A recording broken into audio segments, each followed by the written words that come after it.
target matching, like even if they are, like it said on page 2, if cops are on the street, on the loose into the stairwell, so there is no need for it because even though they stop the crime outside, there's still crime inside. So. Steve, you have anything to say? I think that people, okay, so stop and frisk sometimes doesn't justify, protect the citizens, because like when the policemen are like being really strict and harsh to the people, then the people are gonna be mad. I'm going back to what Tiana said before about how they're mostly like it's based on what they see on TV, but like when you watch the news and all that, you realize they rarely show like any black person doing something good. Yes, that's true. Now, I'm sorry not to be racist, but like they end on the news too. You see how they show stop and frisk, and they show all these good things that like people that are not black and Hispanic do. Like a man saved the cat out of a tree. What do you do? Let's put a whole segment about it on TV. That's not good. Like they should do good things for other people too, because everybody's doing something good in the world. Like, because everybody's good at something. Like nobody's just like a terrible person. Also, people only obey laws that seem reasonable to them. It's like some people don't think that stop and frisk is reasonable because like they might just stop and frisk like at a lot of times in a year. So they don't think it's reasonable. So then they're not gonna respect that law. I have a question do you think that stop and frisk should be banned? No. I think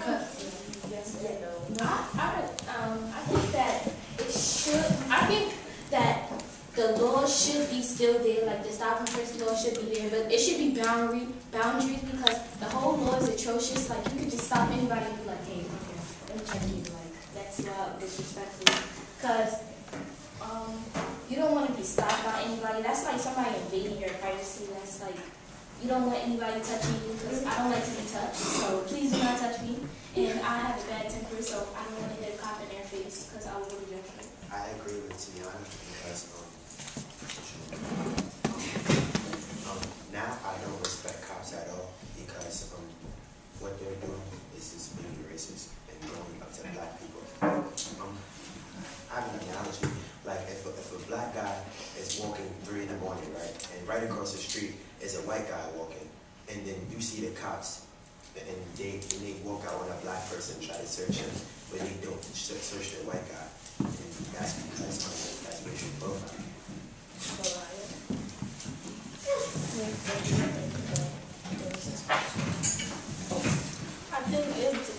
I think people are so like against that policy is because how police address the situation. Like they go up to you mad aggressive and stuff and like wanna like kill you. Like instead of like coming to you and like you see like how like they like interrogate you. Instead of doing that and like talking to you, they'll like put you down on the floor like against the wall, whatever, and stuff like that. So I think it's how they address the situation. Okay, now I'm done. So like, say if, like, and I have an analogy too, because, well, I have something to say about what Jerry said, because the people get suspicious, so I disagree with Darius said, because you never know, because, like I said before, this is what they're used to. They're not used to white people killing people. So, well, and if you watch the ID channel, then maybe you are. So, like, but in other channels, like, it's not right, but I think it is at the same time, because it's what people are raised on. And, like, when people, like, and same thing for black people. If it's a black cop, right, they're more likely to stop the white cop, the white person that's working too. So it's both ways. You can't just look at a point of view. You can't just judge a white cop because they stopped the black person. You have to judge the black cop too because they did do. I agree with you.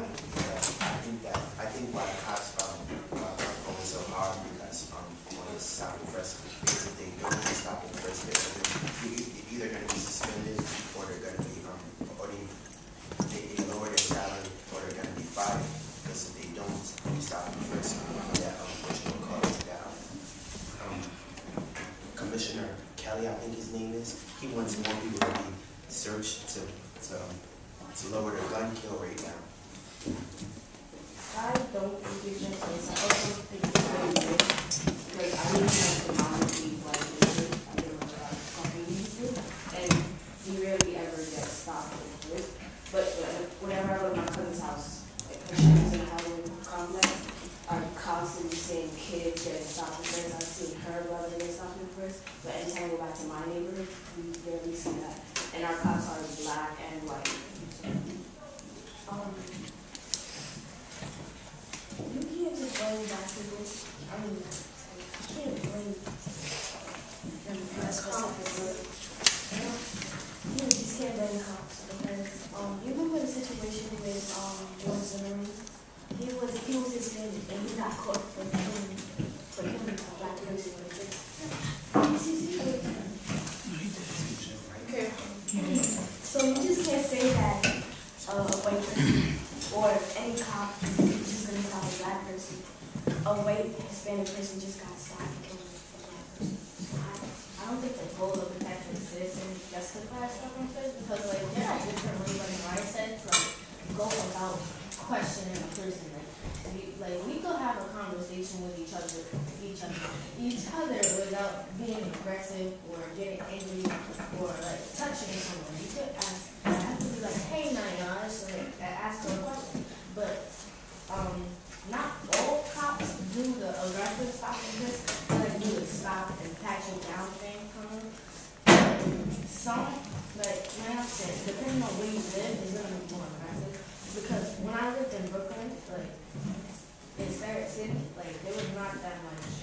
Like where I lived, there was not that much police on top. But now I live in Queens, like there's cops on every corner, stopping everybody that walks down the street.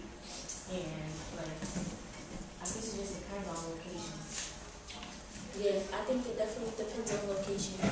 Because you are less likely to get stopped and frisked in Scarsdale than you are to get stopped and frisked on Harvard Street. I was gonna talk about the aggressiveness on the last page. It says that the NYPD tried this sort of aggressiveness years ago with the now infamous street crime unit, refraining of the unit and making officers super aggressive in an effort to get guns off the street. Led to the tragic death by the police shooting of an unarmed black male, Amadou Diallo. Such aggressive and illegal policies did not work then and will not work now. And so, like I would say before that when the cops were being aggressive, like the people, they wasn't really paying attention. They was just like whatever.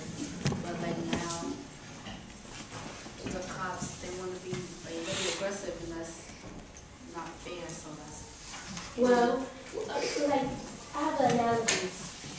Like, you know how, say if, okay, so I'm going to put it where we can understand.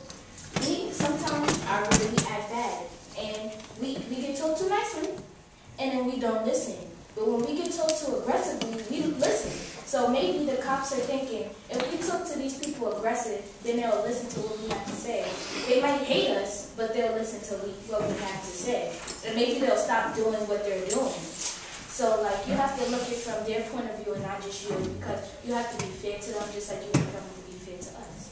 I disagree with you because some judge, her name is Shira, she said that overwhelming evidence that there is impact exists, that their impact exists, a centralized stop and frisk program that has led to thousands of unlawful stops. They're just putting random cops in the street and then just making them stop and frisk everybody. I agree with CJ because if the cops don't stop and frisk people, they'll put the cops in dangerous zones like Brownsville, Brooklyn, and they'll just leave them there with no direction, not what to do. And if they don't, we stop and frisk, and what you gonna call it. And they said, the text says on page 6, it says at 97,296, there was stops in 2002, and they didn't find anything for no stops. They just stopped people just because. That's 97,000 people. What do you think about that? I agree with you because them just stopping random people not helping because while they're stopping someone that might be innocent of a criminal or getting away. What do you think is wrong? I think that police officers should use aggression, but they should also treat the people that they're frisking with respect, because no one wants to respond to be treated like an animal, because they're people too, and they're being stopped to ensure that everything on the street is safe, but they should still be treated like they're a respectable person, because to be stopped in front of people in public or humiliated.